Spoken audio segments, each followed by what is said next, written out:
Good morning every one. നമ്മൾ നമ്മളുടെ fundamentals of ഇൻവെസ്റ്റ്മെൻറ്റിൻ്റെ അവസാനത്തെ ക്ലാസ്സാണെന്ന് ലാസ്റ്റ് ക്ലാസ്സാണ്. പോർട്ട്ഫോളിയോ സെലക്ഷൻ, പോർട്ട്ഫോളിയോ മാനേജ്മെൻറ്റിൻ്റെ അവസാനത്തെ ഭാഗം പോർട്ട്ഫോളിയോ സെലക്ഷൻ എന്നുള്ളതാണ് നമ്മുടെ ഇന്നെടുക്കുന്ന ക്ലാസ്. അതിൽ നോക്കുക, പോർട്ട്ഫോളിയോ സെലക്ഷൻ എന്ന് പറഞ്ഞു കഴിഞ്ഞാൽ ഞാൻ പറഞ്ഞു നിങ്ങളോട് നമുക്ക് ഒരുപാട് പോർട്ട്ഫോളിയോസ് നമുക്ക് ക്രിയേറ്റ് ചെയ്യാൻ പറ്റുമെന്ന് പറഞ്ഞു. ഓക്കെ, അങ്ങനെ നമ്മൾ ക്രിയേറ്റ് ചെയ്യുന്ന ഒരുപാട് പോർട്ട്ഫോളിയോസിൽ നിന്ന് ഏറ്റവും ബെസ്റ്റായിട്ടുള്ള പോർട്ട്ഫോളിയോ സെലക്ട് ചെയ്യുന്ന പരിപാടിക്കാണ് നമ്മൾ എന്ത് പറയുക, പോർട്ട്ഫോളിയോ സെലക്ഷൻ എന്ന് പറയാം. The process of selecting most effective portfolio from various portfolio alternatives is termed as portfolio selection. Okay, അതിൻ്റെ പ്രധാനപ്പെട്ട ഗോള് എന്ന് പറയുന്നത് the proper goal, the main goal of portfolio construction would be to generate a portfolio that provides the highest return and the lowest risk. Such portfolio would be known as efficient or optimum portfolio. അപ്പോൾ portfolio സെലക്ഷൻ്റെ ഏറ്റവും പ്രധാനപ്പെട്ട aim എന്ന് പറയുന്നത് ഈ optimum portfolio choose ചെയ്യുക എന്നുള്ളതാണ്. നമ്മൾ ഒരു പോർട്ട്ഫോളിയോ കൺസ്ട്രക്ട് ചെയ്യുന്നതിൻ്റെ ഉദ്ദേശം തന്നെ എന്താണ്, നമുക്ക് ഏറ്റവും ഹയസ്റ്റ് റിട്ടേണും ലോവസ്റ്റ് റിസ്കിൽ ഹയസ്റ്റ് റിട്ടേൺ കിട്ടുന്ന രീതിയിലുള്ള പോർട്ട്ഫോളിയോസിനെ കൺസ്ട്രക്ട് ചെയ്യുക എന്നുള്ളതാണ്. അങ്ങനെ കൺസ്ട്രക്ട് ചെയ്യപ്പെട്ട പോർട്ട്ഫോളിയോസിൽ നിന്ന് ഏറ്റവും ബെസ്റ്റായിട്ടുള്ള പോർട്ട്ഫോളിയോ സെലക്ട് ചെയ്യുന്ന പ്രോസസ്സാണെന്ത്, പോർട്ട്ഫോളിയോ സെലക്ഷൻ എന്ന് പറയുന്നത്. ഓക്കെ, അപ്പോൾ ഏറ്റവും കുറഞ്ഞ റിസ്കിൽ ഹയസ്റ്റ് റിട്ടേൺ കിട്ടുകയോ പിന്നെ അല്ലെങ്കിൽ ഒരു ലെവൽ ഓഫ് റിട്ടേണിന് ഒരു ലെവൽ ഓഫ് റിസ്കിൽ ഏറ്റവും ഹയസ്റ്റ് റിട്ടേൺ ഉള്ളതോ ഒരു ലെവൽ ഓഫ് റിട്ടേണിൽ ഏറ്റവും ലോവസ്റ്റ് റിസ്ക് ഉള്ളതോ നമുക്ക് എന്ത് പറയാൻ പറ്റും, എഫിഷ്യൻറ്റ് പോർട്ട്ഫോളിയോ അല്ലെങ്കിൽ ഒപ്റ്റിമം പോർട്ട്ഫോളിയോ എന്ന് പറയാൻ പറ്റും. ഓക്കെ, ഇനി നോക്കുക, പോർട്ട്ഫോളിയോ നമ്മൾ ഇങ്ങനെ സെലക്ട് ചെയ്യുക എന്ന് പറഞ്ഞു കഴിഞ്ഞാൽ അതിന് ഒരുപാട് സ്കോളേഴ്സ് പല തരത്തിലുള്ള മെത്തേഡ്സ് അതിനെ ബെസ്റ്റ് പോർട്ട്ഫോളിയോ സെലക്ട് ചെയ്യാൻ വേണ്ടിയിട്ടുള്ള മെത്തേഡ്സ് പല സ്കോളേഴ്സും ഡെവലപ്പ് ചെയ്തിട്ടുണ്ട്.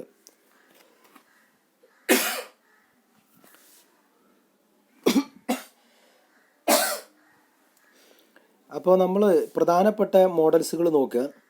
ബെസ്റ്റ് പോർട്ട്ഫോളിയോ സെലക്ട് ചെയ്യാനുള്ള പ്രധാനപ്പെട്ട മോഡൽസ് ഒന്ന് മാർക്കോവിറ്റ്സിൻ്റെ diversification model, Sharpe index model, capital asset pricing model, arbitrage pricing theory. ഇതിൽ നമ്മുടെ സിലബസ് പ്രകാരം നമുക്ക് പഠിക്കാനുള്ളത് മാർക്കോവിറ്റ്സ് മോഡൽ മാത്രമാണ്. അതുകൊണ്ട് നമുക്ക് മാർക്കോവിറ്റ്സ് മോഡൽ നോക്കാം. മാർക്കോവിറ്റ്സ് മോഡൽ എന്ന് പറയുന്നത് ഡോക്ടർ ഹാരി മാർക്കോവിറ്റ്സ് ഡെവലപ്പ് ചെയ്ത മോഡൽ ആയതുകൊണ്ടാണ് അതിന് മാർക്കോവിറ്റ്സ് മോഡൽ എന്ന് പറയുന്നത്. ആ മോഡൽ പ്രകാരം നമ്മൾ ചെയ്യുക ഏറ്റവും ഒപ്റ്റിമം ആയിട്ടുള്ള ബെസ്റ്റ് ആയിട്ടുള്ള പോർട്ട്ഫോളിയോനെ നമ്മൾ ചൂസ് ചെയ്യും. ബെസ്റ്റ് പോർട്ട്ഫോളിയോ എന്ന് പറയുന്നത് അല്ലെങ്കിൽ എഫിഷ്യൻറ്റ് പോർട്ട്ഫോളിയോ എന്ന് പറയുന്നത് അല്ലെങ്കിൽ ഒപ്റ്റിമം പോർട്ട്ഫോളിയോ എന്നൊക്കെ പറയുന്നത് ഒരു ലെവൽ ഓഫ് റിട്ടേണിൽ ഏറ്റവും ലീസ്റ്റ് റിസ്ക് ഉള്ള പോർട്ട്ഫോളിയോയോ അല്ലെങ്കിൽ ഒരു ലെവൽ ഓഫ് റിസ്കിൽ ഏറ്റവും ഹയസ്റ്റ് റിട്ടേൺ കിട്ടുന്ന പോർട്ട്ഫോളിയോ ആണ്. ഓക്കെ, അതെന്താണെന്നുള്ളത് ഞാൻ ഗ്രാഫ് കാണിക്കുമ്പോൾ നിങ്ങൾക്ക് മനസ്സിലാവും. രണ്ടും ഒപ്റ്റിമം പോർട്ട്ഫോളിയോ തന്നെയാണ്. ഓക്കെ, അങ്ങനെ ചൂസ് ചെയ്യാൻ സഹായിക്കുന്ന മോഡലാണ് ഹാരി മാർക്കോവിറ്റ്സിൻ്റെ മാർക്കോവിറ്റ്സ് മോഡൽ. ഓക്കെ, ഇനി നോക്കുക, മാർക്കോവിറ്റ്സിൻ്റെ മോഡലിന് കുറച്ച് അസംഷൻസ് ഉണ്ട്. മാർക്കോവിറ്റ്സിൻ്റെ മോഡൽ എന്ന് പറയുന്നത് ഇപ്പോൾ അത് റിസ്ക്കും റിട്ടേണും തമ്മിലുള്ള റിലേഷൻഷിപ്പ് കാണിക്കുന്ന മോഡലാണ്. അത് നിങ്ങൾ പ്രത്യേകം പഠിക്കേണ്ടതില്ല, കാരണം നമ്മൾ ഈ ചാപ്റ്ററിൽ റിസ്ക് കാൽക്കുലേറ്റ് ചെയ്യണ ഇക്വേഷനും പഠിച്ചു, എക്സ്പെക്റ്റഡ് റിട്ടേൺ കാൽക്കുലേറ്റ് ചെയ്യണ ഇക്വേഷനും പഠിച്ചു.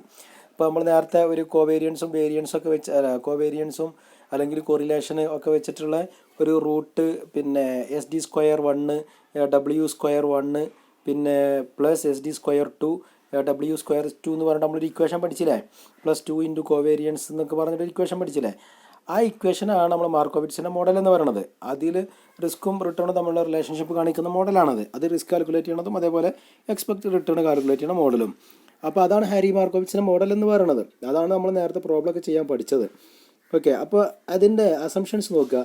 Investors are rational and behave in a manner as maximise their utility. അതിൻ്റെ അസംഷൻസിൽ ഒന്ന് ഇൻവെസ്റ്റേഴ്സ് റാഷണൽ ആയിരിക്കും. ഇൻവെസ്റ്റേഴ്സ് അവർക്ക് കൂടുതൽ ലാഭം കിട്ടുന്ന രീതിയിലാണ് അവർ തീരുമാനം എടുക്കുള്ളൂ എന്നർത്ഥം. രണ്ടാമത്തത് investors have free access to fair and correct information. എന്താ വെച്ച് കഴിഞ്ഞാൽ നമ്മളെ മാർക്കറ്റ് എന്താണ്, എഫിഷ്യൻറ്റ് മാർക്കറ്റാണ്. അവർക്ക് ഫ്രീ ആയിട്ട് ഇൻഫർമേഷൻ കിട്ടും. Markets R efficient and absorb information quickly and perfectly.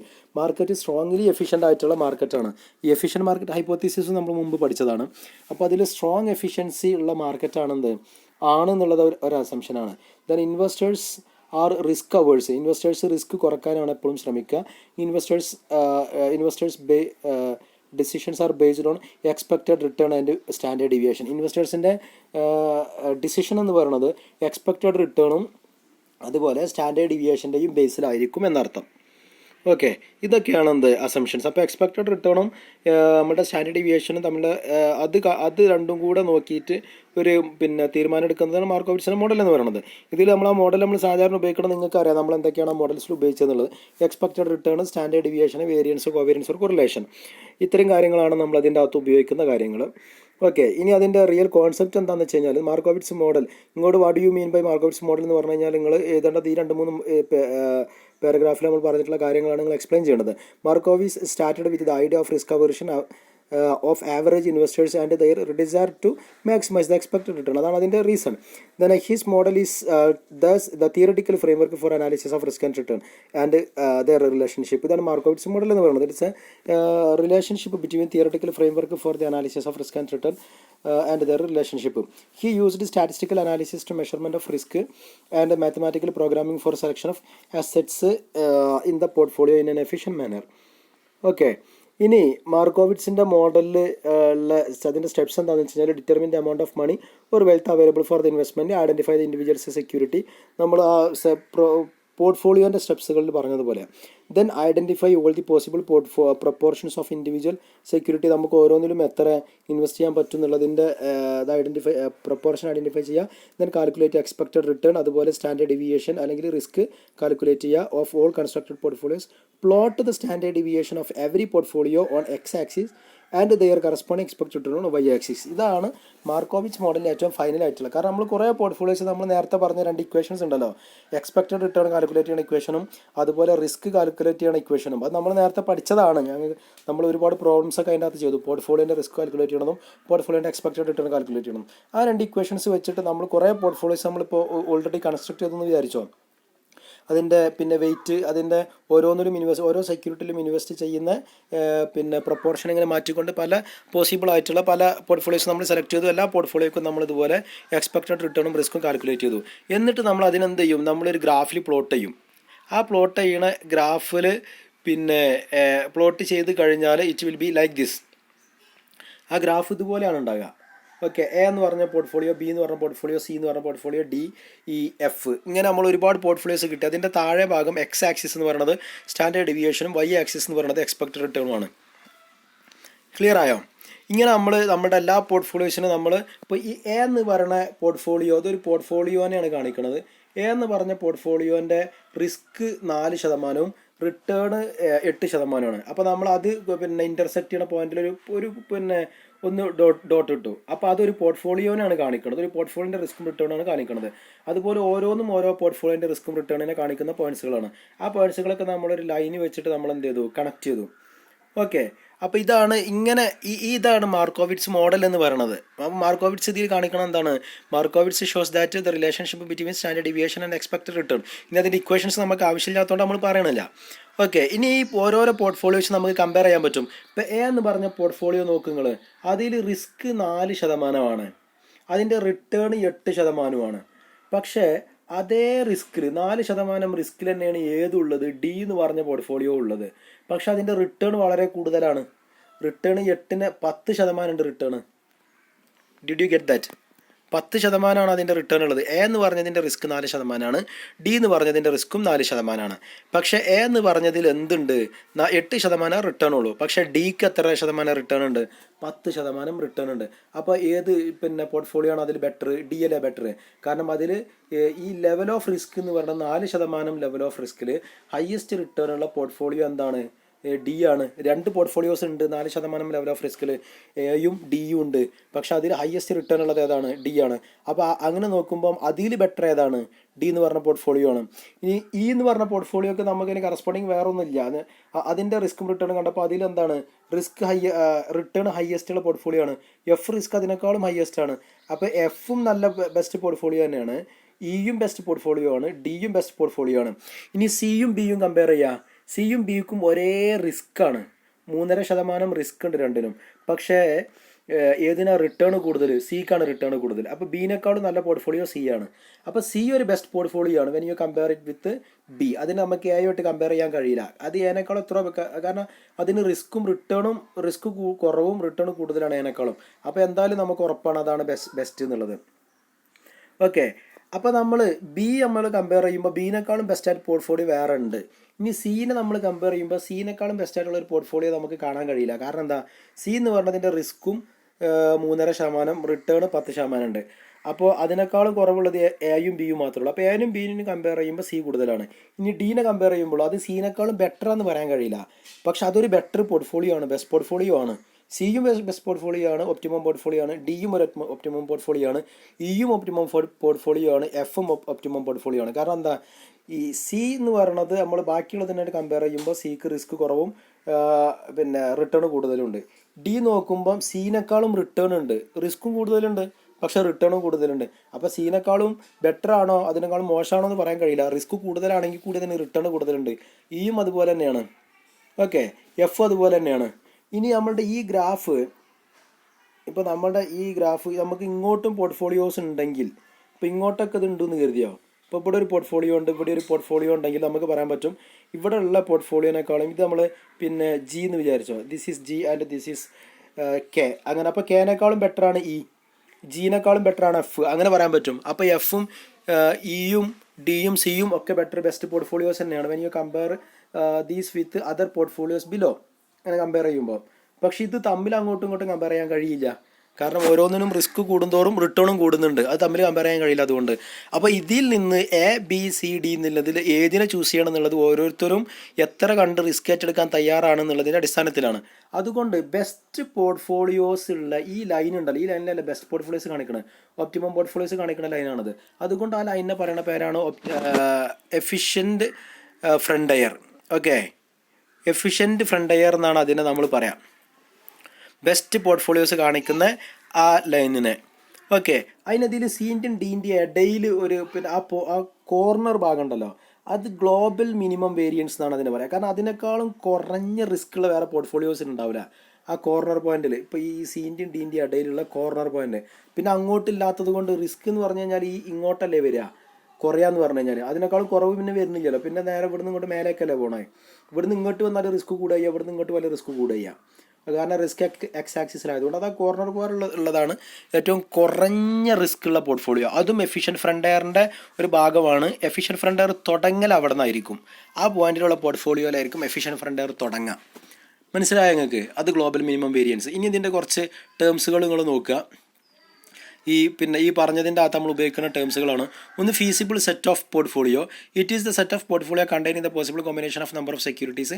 ഇപ്പോൾ നമ്മൾ ഇതിൽ കാണിച്ചില്ലേ, ഈ ഗ്രാഫിൽ നമ്മൾ ഇങ്ങനെ കാണിച്ചില്ലേ, ഇപ്പോൾ ഇതിലൊക്കെ നമ്മൾ ഓരോരോ പോർട്ട്ഫോളിയോ കാണിച്ചല്ലോ, അതിനാണ് നമ്മൾ എന്താ പറയുക, ഫീസിബിൾ സെറ്റ് ഓഫ് പോർട്ട്ഫോളിയോസ് എന്ന് പറയാം. എല്ലാ പോർട്ട്ഫോളിയോസും നമ്മൾ ആ ഗ്രാഫിൽ നമ്മൾ കാണിക്കും. ഇതിങ്ങനെയാണ് ഉണ്ടാവുള്ളൂ, ഇതിങ്ങനെയാണ് ഇതിനെ നമ്മൾ ക്രോസ് ചെയ്യുമ്പോൾ ഇങ്ങനെയാണ് ഈ ഗ്രാഫ് വരിക. അതുകൊണ്ട് നമ്മൾ ഈ ഗ്രാഫിനെ സാധാരണ ബ്രോക്കൺ എഗ് എന്നാണ് പറയുക. ബ്രോക്കൺ എഗ്ഗിൻ്റെ ഒരു കോഴിമുട്ടൻ്റെ തോട് പൊട്ടിയാൽ കണ്ടില്ലേ, ഏകദേശം ഈ ഷേപ്പ് ആയിരിക്കും ഉണ്ടാകുക. അത് നമ്മളിതിനെ ബ്രോക്കൺ എഗ് എന്ന് പറയാം. കാരണം ഈ ലൈനിൽ മാത്രമല്ല പോർട്ട്ഫോളിയോസ് ഉള്ളത്, ഇതിൻ്റെ ഉള്ളിലൊക്കെ ഉണ്ട്. നമ്മൾ if you are taking every portfolios possible, ഇതിൻ്റെ ഉള്ളിലൊക്കെ ഓരോരോ പോർട്ട്ഫോളിയോസ് നമുക്ക് കാണാൻ പറ്റും. അതുകൊണ്ടാണ് ഈ ലൈനിലുള്ളത് ഇതിൻ്റെ താഴെയുള്ളതിനേക്കാൾ എപ്പോഴും എന്തായിരിക്കും, ലൈനിലുള്ള പോർട്ട്ഫോളിയോ ഇവിടെ നിന്ന് ഇങ്ങോട്ട് ഈ എഫിഷ്യൻറ്റ് ഫ്രണ്ടിലുള്ള ഈ ലൈനിലുള്ള പോർട്ട്ഫോളിയോ എപ്പോഴും ബാക്കിയുള്ളതിനേക്കാളും ബെറ്റർ എന്ന് പറയുന്നത്. ഇതിൻ്റെ ഉള്ളിലുള്ള പോർട്ട്ഫോളിയോസിനേക്കാളും ബെറ്റർ ലൈനിലുള്ളതായിരിക്കും. ഓക്കെ, രണ്ടാമത്തെ ഗ്ലോബൽ മിനിമം വേരിയൻസ് പോർട്ട്ഫോളിയോ. ഞാൻ പറഞ്ഞല്ലോ, portfolio with least variance or standard deviation compared to other portfolio. ഏതാണ് ഞാൻ ആ കോർണറുള്ളതെന്ന് പറഞ്ഞല്ലോ, കാണിച്ചു. പിന്നെ efficient frontier and efficient portfolio. ഞാൻ പറഞ്ഞു efficient portfolio is a portfolio which maximises return for a given level of risk. അതാണ് ഒരു മീനിങ്, എഫിഷ്യൻറ്റ് പോർട്ട്ഫോളിയോൻ്റെ ഒരു meaning. Efficient portfolio is a portfolio which maximises the returns four a given level of risk. ഒരു level of റിസ്കിന് ഏറ്റവും highest return ഉള്ളത്. അതാണ് നമ്മൾ ഇങ്ങനെ ഇത് വരച്ച് കഴിയുമ്പോൾ ഇവിടെ ഒരു പോർട്ട്ഫോളിയോ ഉണ്ട്, ഇവിടെ ഒരു പോർട്ട്ഫോളിയോ ഉണ്ട്, രണ്ടിൻ്റെ റിസ്ക് ഒന്ന് തന്നെയാണ്. ഇതാണ് രണ്ടിൻ്റെ റിസ്ക്. പക്ഷേ ഈ ഇതിന് രണ്ടിനെ കമ്പയർ ചെയ്യുമ്പോൾ ബെസ്റ്റ് ഇതാണ്, ഈ പോർട്ട്ഫോളിയോ ആണ് ബെസ്റ്റ്, റിട്ടേൺ കൂടുതലുള്ളത്. അതുകൊണ്ട് അതെന്താണ്, ഒരു എഫിഷ്യൻറ്റ് പോർട്ട്ഫോളിയോ ആണ്. ഇനി ഇതിൻ്റെ മേലെ ഈ ലൈനിലുള്ളതിന് വേറൊരു പോർട്ട്ഫോളിയോ എടുക്കുകയാണെങ്കിൽ ഇതിൻ്റെ താഴെ ഉണ്ടാവും പോർട്ട്ഫോളിയോ. നമ്മൾ കാണിച്ചിട്ടില്ലെങ്കിലും ഈ ഗ്രാഫിൻ്റെ ഉള്ളിലൊക്കെ ഓരോ പോർട്ട്ഫോളിയോസ് ഉണ്ടെന്ന് അസ്യൂം ചെയ്യണം. അപ്പോൾ ഇതിനേക്കാളും ബെറ്റർ തന്നെയാണ് ഇത് തന്നെയാണ്. അപ്പോൾ അതും ഒരു ബെസ്റ്റ് പോർട്ട്ഫോളിയോ ആണ്. അപ്പോൾ ഒരു ഗിവൺ ലെവൽ ഓഫ് റിസ്ക് ഇവിടെ ഇതിൻ്റെ ഉള്ളിൽ ഒരുപാട് ഇതേ ലൈനിൽ ഒരുപാട് പോർട്ട്ഫോളിയോസ് ഉണ്ട്, സെയിം ലൈനിൽ. പിന്നെ ഇപ്പം നിങ്ങൾ ഇങ്ങനെ വരക്കുകയാണെങ്കിൽ പിന്നെ എന്തുണ്ട്, ഈ ഒരു ലൈനിൽ എന്തുണ്ട്, ഇവിടെ എക്സും ഇവിടെ വൈയും ആണ്. അപ്പോൾ ഇവിടെ ഈ എക്സ് ആക്സിസിൽ സ്റ്റാൻഡേർഡ് ഡീവിയേഷൻ ആണ്. അപ്പോൾ ഈ ഒരു ലൈനിൽ തന്നെ ഇതാണ് സ്റ്റാൻഡേർഡ് ഡീവിയേഷൻ തന്നെ റിസ്കിൻ്റെ ലൈൻ. ഈ ലൈനിൽ തന്നെ കുറേ പോർട്ട്ഫോളിയോസ് ഉണ്ട് എന്നർത്ഥം. അതിൽ ഏറ്റവും കൂടുതൽ റിട്ടേൺ കിട്ടുന്ന പോർട്ട്ഫോളിയോ നമ്മുടെ ഈ എഫിഷ്യൻറ്റ് ഫ്രണ്ട് എയറിലുള്ള പോർട്ട്ഫോളിയോ ആയിരിക്കും. അതുകൊണ്ട് ഇതെന്താണ്, അതാണ് ഒരു ലെവൽ ഓഫ് റിസ്കിൽ മാക്സിമം റിട്ടേൺ കിട്ടുന്ന പോർട്ട്ഫോളിയോ എന്താണ്, പിന്നെ നമ്മളെ സംബന്ധിച്ച് ബെസ്റ്റ് പോർട്ട്ഫോളിയോ ആണ്. ഇനി രണ്ടാമത്തെ മീനിങ് എന്താണെന്ന് അറിയാം, ഇതിൻ്റെ ഒരു ലെവൽ ഓഫ് റിട്ടേണിൽ ഏറ്റവും ലീസ്റ്റ് റിസ്ക് ഉള്ള പോർട്ട്ഫോളിയോ എന്തായിരിക്കും, ഒരു ലെവൽ ഓഫ് റിട്ടേണിൽ ലീസ്റ്റ് റിസ്ക് ഉള്ള പോർട്ട്ഫോളിയോയും ബെസ്റ്റ് പോർട്ട്ഫോളിയോ അല്ലെങ്കിൽ ഒപ്റ്റിമം പോർട്ട്ഫോളിയോ ആയിരിക്കും. അതിപ്പോൾ നമ്മളിങ്ങനെ വരക്കുകയാണെങ്കിൽ ഇപ്പോൾ നമ്മളുടെ പിന്നെ റിട്ടേൺ കാണിക്കുന്നത് വൈ ആക്സിസിൽ ഈ ആക്സിസിലാണ് റിട്ടേൺ കാണിക്കുന്നത്. അപ്പോൾ നമ്മൾ ഇവിടെയാണ് നമ്മളുടെ ഒരു പോർട്ട്ഫോളിയോ എന്ന് വിചാരിച്ചോ. ഇനി ഇതിൻ്റെ ഈ ലൈൻ ഇങ്ങോട്ട് നീട്ടി വരച്ച് കഴിഞ്ഞാൽ ഇങ്ങോട്ടൊക്കെ എന്തുണ്ട് പോർട്ട്ഫോളിയോസ്, ഇതിൻ്റെ ഉള്ളിൽ ഈ ബ്രോക്കൺ എഗ് ഗ്രാഫിൻ്റെ ഉള്ളിലൊക്കെ പോർട്ട്ഫോളിയോസ് ഉണ്ടല്ലോ. അപ്പോൾ നമ്മളെ സംബന്ധിച്ച് ഈ റിട്ടേൺ, ഈ സെയിം ലെവൽ ഓഫ് റിട്ടേണിൽ ഏറ്റവും കുറഞ്ഞ റിസ്ക് ഉള്ള പോർട്ട്ഫോളിയോ ഇതായിരിക്കും. കാരണം അത് ആ എഫിഷ്യൻറ്റ് ഫ്രണ്ട് എയറിലുള്ളതേ വരും, അതിന് അങ്ങോട്ട് ബാക്കിക്കില്ല. അപ്പോൾ ഏറ്റവും കുറഞ്ഞ റിസ്ക് ഇവിടെ കണ്ട ഈ പോയിന്റിലായിരിക്കും. അപ്പോൾ അതും തന്നെയാണ് ഒരു ബെസ്റ്റ് പോർട്ട്ഫോളിയോ തന്നെയാണ്, ഒപ്റ്റിമം പോർട്ട്ഫോളിയോ തന്നെയാണ് എന്നർത്ഥം. ക്ലിയർ? ഇനി principle of dominance, efficient set of portfolio or corner portfolio എന്നൊക്കെ പറഞ്ഞു കഴിഞ്ഞാൽ, പ്രിൻസിപ്പിൾ ഓഫ് ഡൊമിനൻസ് എന്ന് പറയുന്നത് in this opportunity set of portfolio എന്ന് വെച്ച് കഴിഞ്ഞാൽ നമ്മൾ ആ ബ്രോക്കണക്കിൽ കാണിച്ചിട്ടുള്ള ഇതാണ്. അതിലുള്ള എല്ലാ പോർട്ട്ഫോളിയോസിനാണ് നമ്മൾ നേരത്തെ പറഞ്ഞ പോസിബിൾ പോർട്ട്ഫോളിയോൻ്റെ സെറ്റ് എന്ന് പറയുന്നത്. ദർ ആർ സം പോർട്ട്ഫോളിയോസ്, അതിനെ കോൾഡ് ആസ് എഫിഷ്യൻറ്റ് പോർട്ട്ഫോളിയോ. ആ ലൈനിലുള്ള പോർട്ട്ഫോളിയോസ് നമ്മൾ എഫിഷ്യൻറ്റ് പോർട്ട്ഫോളിയോ എന്ന് പറയാം. Which will wait to or prefer more because of higher return and lower risk, or same risk for higher return or lower risk for the same return. Such ability of efficient portfolio is called principle of dominance. അപ്പോൾ principle dominance എന്ന് പറഞ്ഞു കഴിഞ്ഞാൽ മനസ്സിലായല്ലോ, ആ ലൈനിലുള്ള efficient front ലൈനിലുള്ള പോർട്ട്ഫോളിയോസിന് എന്തിനുള്ള capacity ഉണ്ട്, ബാക്കിയുള്ളതിനേക്കാളും കൂടുതൽ നല്ല പോർട്ട്ഫോളിയോ ആവാനുള്ള കപ്പാസിറ്റി ഉള്ളത് കൊണ്ടാണ് ആ പോർട്ട്ഫോളിയോസിന് എന്തുണ്ട് എന്ന് പറയാം, നമുക്ക് ഡൊമിനൻസ് ഉണ്ട് എന്ന് പറയാം. അതാണ് പ്രിൻസിപ്പിൾ ഓഫ് ഡൊമിനൻസ് എന്ന് പറയുന്നത്. പിന്നെ efficient set portfolio or corner portfolio നമ്മൾ പറഞ്ഞു, the set of portfolio lying between global minimum variance portfolio and maximum return portfolio. അപ്പോൾ നമ്മൾ ഗ്ലോബൽ ഇങ്ങനെയാണ് നമ്മുടെ ഗ്രാഫെങ്കിൽ, ഞാൻ പറഞ്ഞു ഇതൊരു പിന്നെ ബ്രോക്കൺ എഗ് ആണെന്ന് പറഞ്ഞു, ഇങ്ങനെയാണ് നമ്മൾ ഇതെങ്കിൽ ഇതാണ് ഇതിൽ ഏറ്റവും ഹയസ്റ്റ് റിട്ടേൺ കിട്ടുന്നത്. കാരണം ഇതാണ് ഇവിടെ ഉള്ളത്, ഗ്ലോബൽ മിനിമം വേരിയൻസ് ഇവിടെയാണ്. അപ്പോൾ ഇതിൻ്റെ ഇടയിലുള്ള ഈ ലൈനാണ് എഫിഷ്യൻറ്റ് ഫ്രണ്ട് എയർ എന്ന് പറയുന്നത്. അപ്പോൾ ഇതിലുള്ള എല്ലാ പോർട്ട്ഫോളിയോസിനും നമുക്ക് ഈ പോർട്ട്ഫോളിയോസിനെ മൊത്തം കൂട്ടിയിട്ട് നമുക്ക് പറയാൻ പറ്റും, എഫിഷ്യൻറ്റ് പോർട്ട്ഫോളിയോൻ്റെ സെറ്റാണെന്ന് പറയാൻ പറ്റും. അതാണ് എഫിഷ്യൻറ്റ് സെറ്റ് ഓഫ് പോർട്ട്ഫോളിയോ അല്ലെങ്കിൽ കോർണർ പോർട്ട്ഫോളിയോ എന്ന് പറഞ്ഞത്. ക്ലിയർ? ഇനി എഫിഷ്യൻറ്റ് ഫ്രണ്ട് എയർ എന്താണെന്നൊക്കെ എക്സാമിന് എപ്പോഴും ചോദിക്കുന്ന സാധനം കേട്ടോ. Efficient frontier is a line formed by the connecting all the efficient portfolios and any one on it can be selected depending upon the risk and return appetite of investors. ഞാനത് explain ചെയ്തു. Then efficient portfolio is a portfolio securities which offers higher expected return with same or lower risk with same return. അതും ഞാൻ explain ചെയ്തു. Okay, അപ്പോൾ മാർക്കോവിറ്റ്സ് model എന്ന് പറഞ്ഞാൽ modern portfolio theory helping to analyse and select optimum portfolio, cut off number of alternative portfolio. ഇതാണ് നമ്മൾ മാർക്കോവിറ്റ്സ് model meaning ചോദിച്ചാൽ ഞങ്ങൾ പറയേണ്ടത്. ഇതും നേരത്തെ നിങ്ങൾക്ക് ഇതിന് മീനിങ് പറഞ്ഞതല്ലോ, it shows the relationship between standard deviation and return എന്നുള്ളത്. അതും ഓക്കെ. നമുക്ക് ഷാർപ്പ് ഇൻഡെക്സ് മോഡൽ എന്ന് പറയുന്ന മോഡൽ ഇതുപോലുള്ളൊരു മോഡലാണ്, നമുക്ക് പഠിക്കാനില്ല, അതിൻ്റെ പേര് മാത്രമേ എക്സാമിൽ ഇതിൻ്റെ അകത്ത് പറഞ്ഞിട്ടുള്ളൂ. അപ്പോൾ നിങ്ങൾ വേണമെങ്കിൽ എന്ത് ചെയ്യുക, ടെക്സ്റ്റ് ബുക്കിൽ അതിൻ്റെ പേര് മാത്രമേ കൊടുത്തിട്ടുള്ളൂ. നിങ്ങൾ പിന്നെ ഇതൊന്ന് പോസ് ചെയ്തിട്ട് വേണമെങ്കിൽ ഒന്ന് വായിച്ചു നോക്കുക. അതുപോലെ അടുത്ത മോഡലാണ് പിന്നെ ക്യാപിറ്റൽ അസറ്റ് പ്രൈസിങ് മോഡൽ, നമ്മൾ ക്യാപ്പം മോഡൽ എന്ന് പറയും. നിങ്ങൾ പോസ് ചെയ്തിട്ട് ഇതൊന്ന് വായിച്ചു നോക്കുക, മനസ്സിലാവുന്നുണ്ടെങ്കിൽ. ടെക്സ്റ്റ് ബുക്കിൽ നമുക്കത് പഠിക്കാനില്ലാത്തത് കൊണ്ട് ഞാൻ എക്സ്പ്ലെയിൻ ചെയ്യണില്ല. പിന്നെ ആർബിട്രേജ് പ്രൈസിങ് തിയറി ഉണ്ട്, അതൊന്ന് വായിച്ചു നോക്കുക. Okay, that's all. Thank you.